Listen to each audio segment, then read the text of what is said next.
La crisis política que se desató en el gobierno esta semana tiene como motivo central el intento de ocultar chats de WhatsApp de la época en que se estaba tramitando el pasaporte del narcotraficante Sebastián Marcet, que fue denunciado en Fiscalía por Carolina H.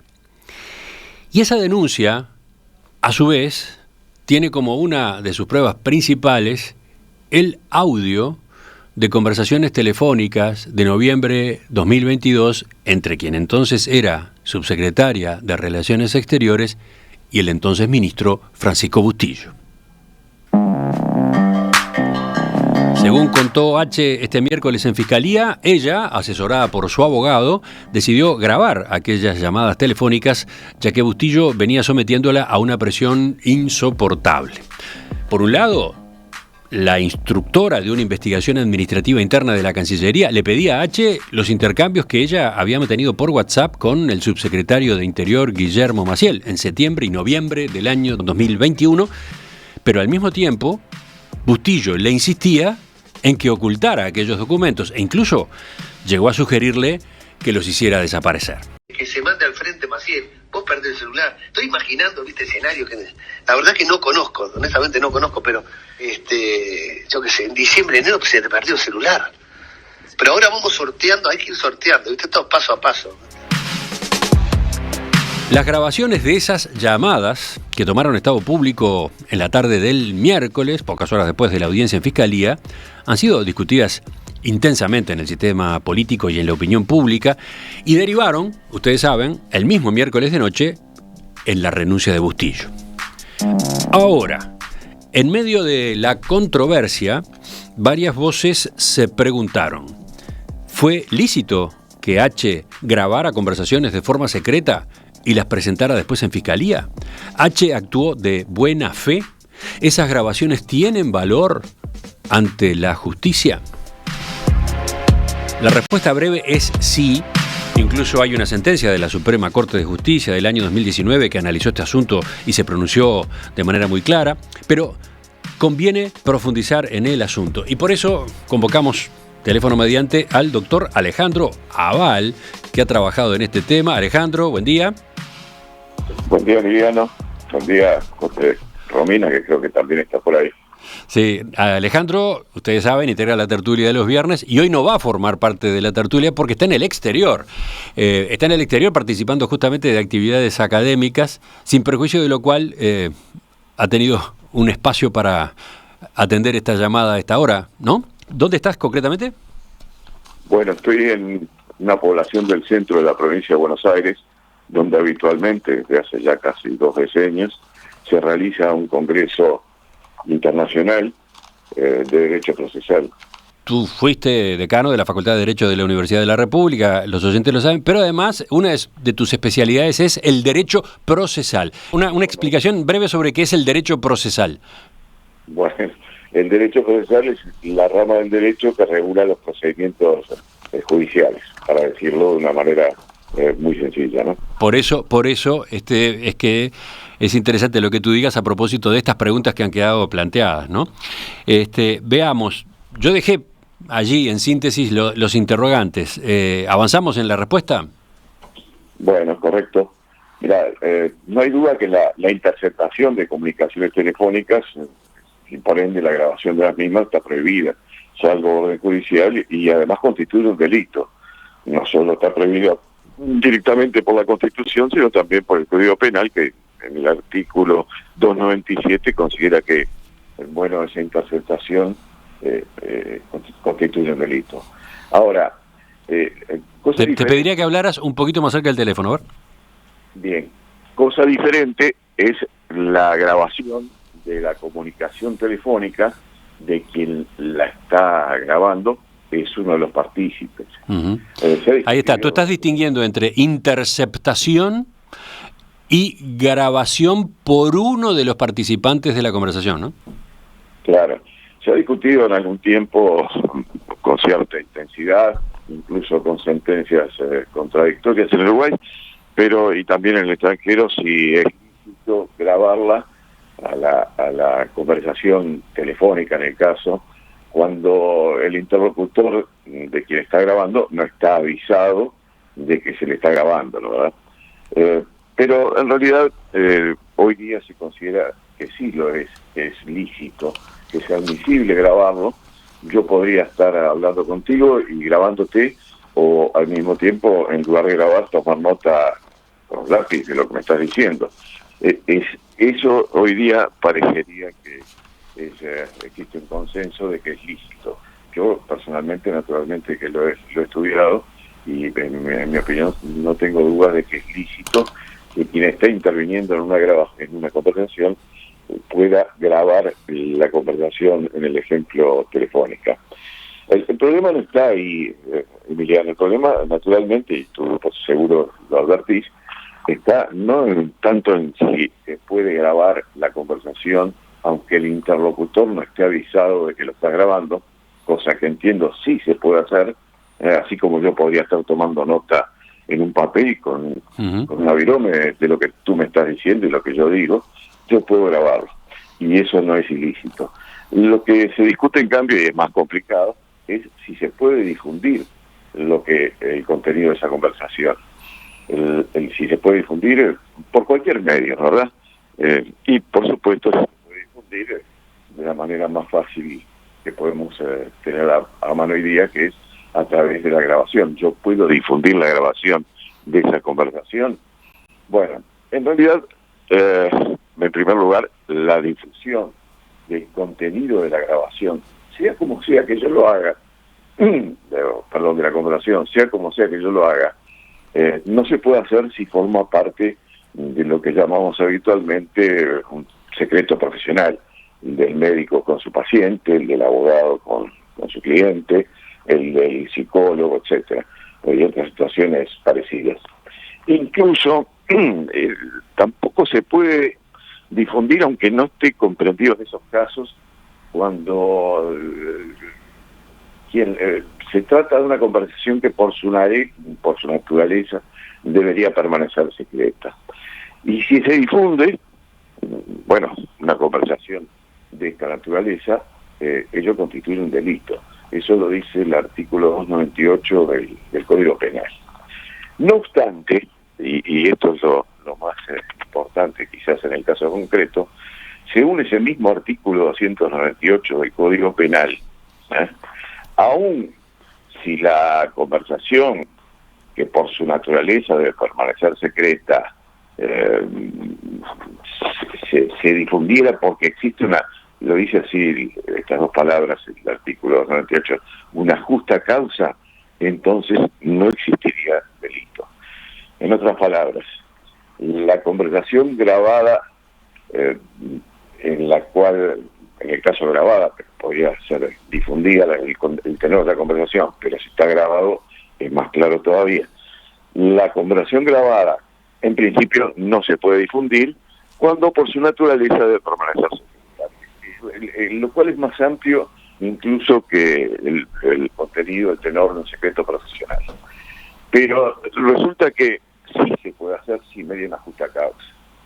Eso dice el mismo artículo 298. Si se difunde esa conversación mediante una justa causa, entonces no se configura el delito, es decir, no es una difusión ilícita.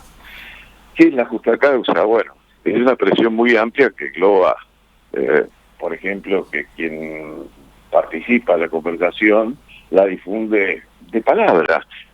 Podría estar diciendo, me dijo fulano tal cosa.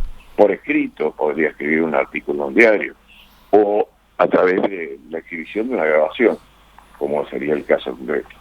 Si lo hace para defenderse, por ejemplo, en un juicio, en un procedimiento administrativo, o incluso ante una acusación pública contra su persona, o algo parecido a eso, entonces es admisible la difusión y no sería, no constituiría un ilícito. Así que grabar es admisible siempre, eso no tengo ninguna duda, siempre es admisible.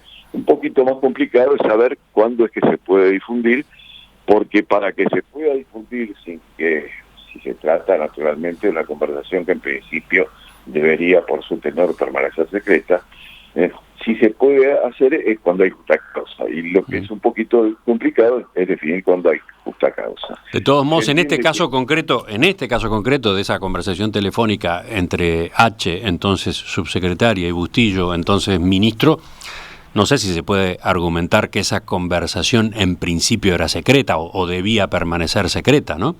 Bueno, eso es lo primero. Lo primero es si debía permanecer secreta o no por el tenor. Pero supongamos que debiera permanecer secreta, ahí entra a jugar otra cosa. Aún cuando debiera permanecer secreta, aún en ese supuesto, si coincidiéramos que, bueno, por el tenor debía permanecer secreta, aún en ese caso también es admisible la difusión si existe una justa causa. Es decir, si con esa conversación se está defendiendo la persona que la grabó y la difunde de una acusación en su contra.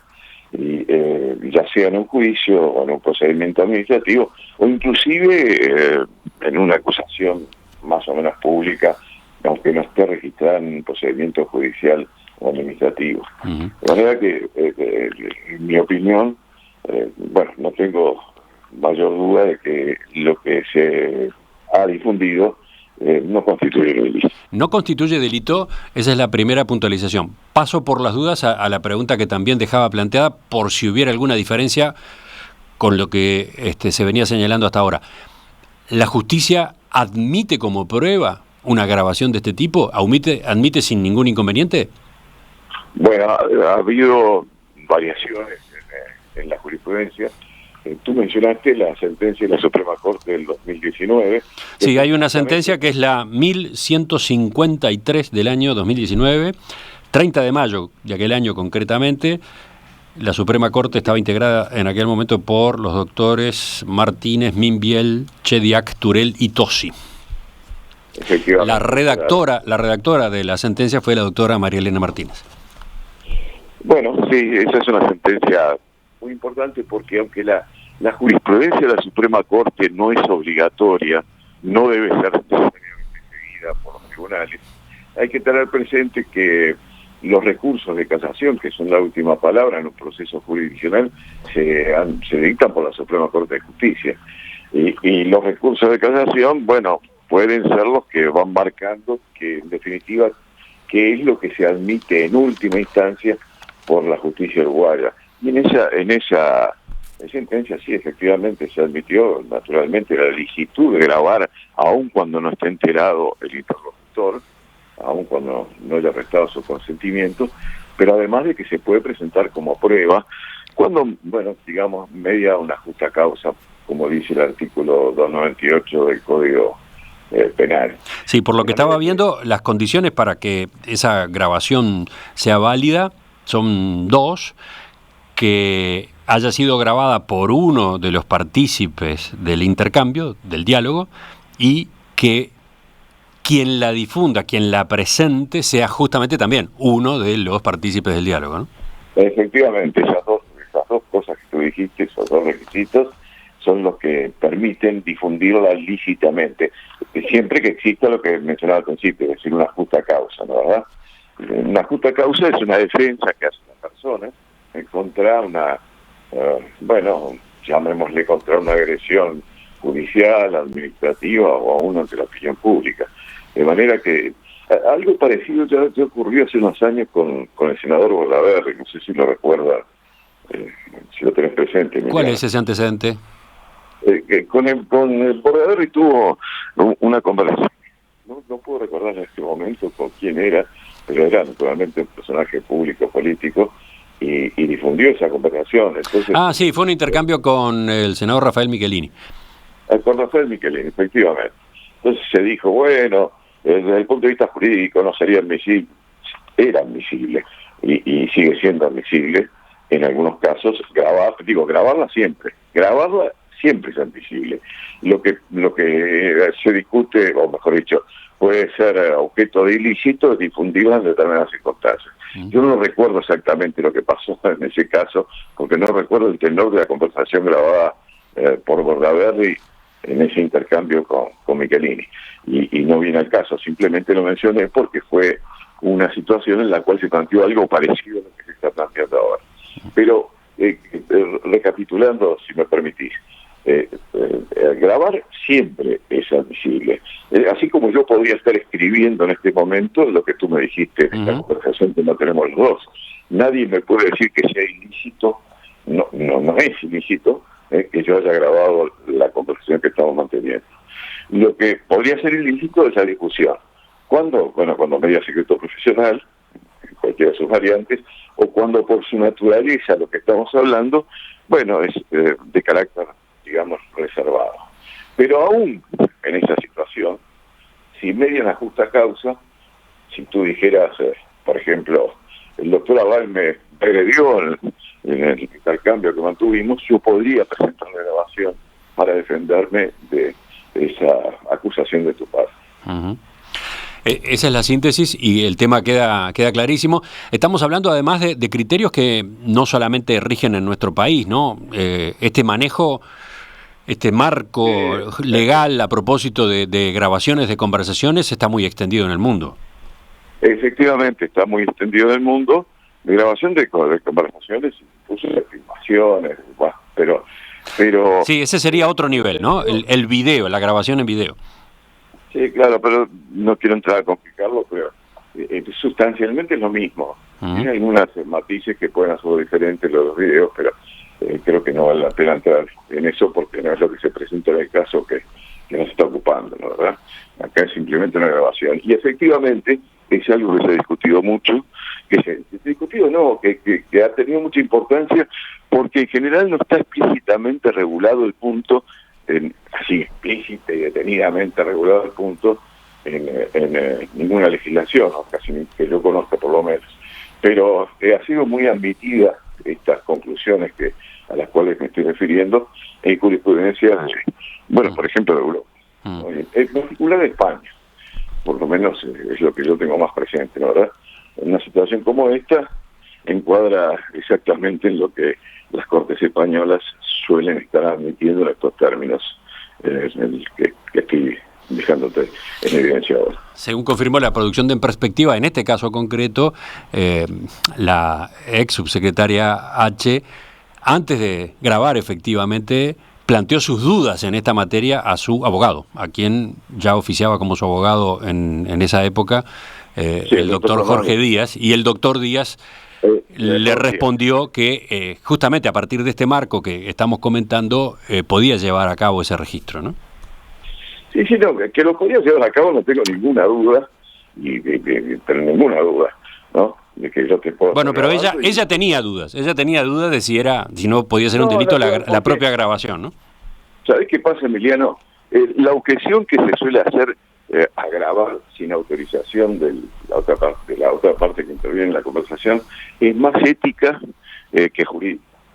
Se dice, bueno, pero no es muy ético que se esté grabando lo que dice el otro.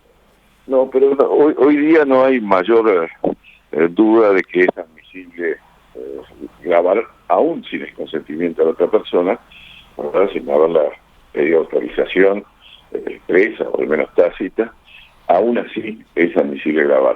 Y el problema es la difusión. Pero la difusión, para nuestra legislación concreta, es admisible, aun cuando fuera una conversación con contenido que teóricamente fuera reservado, si se trata de un asunto en el cual media una justa causa para la difusión. Y la justa causa es la defensa que hace la persona que grabó de su propio persona frente a una acusación del otro interlocutor, o por lo menos del entorno del otro interlocutor. Defenderse una acusación a juicio, sin duda, en un procedimiento administrativo o aún ante una acusación. Alejandro Aval, abogado especializado en Derecho Procesal, además de integrante de la tertulia de los viernes. Te agradezco la participación esta mañana con estos apuntes en perspectiva. Bueno, un abrazo para ustedes. Sabés que me quedé pensando que todo esto quedó absolutamente claro en la entrevista, pero que en esta época se está abriendo un frente nuevo en esta materia a partir del desarrollo de la inteligencia artificial y la posibilidad del deepfake, etcétera, ¿no? Esa es otra historia, ¿no? Lo que haya grabaciones que no son tales, sino que son construcciones de la inteligencia artificial. Es un tema gravísimo, pero bueno, ya estamos entrando en otro campo, ¿no, verdad?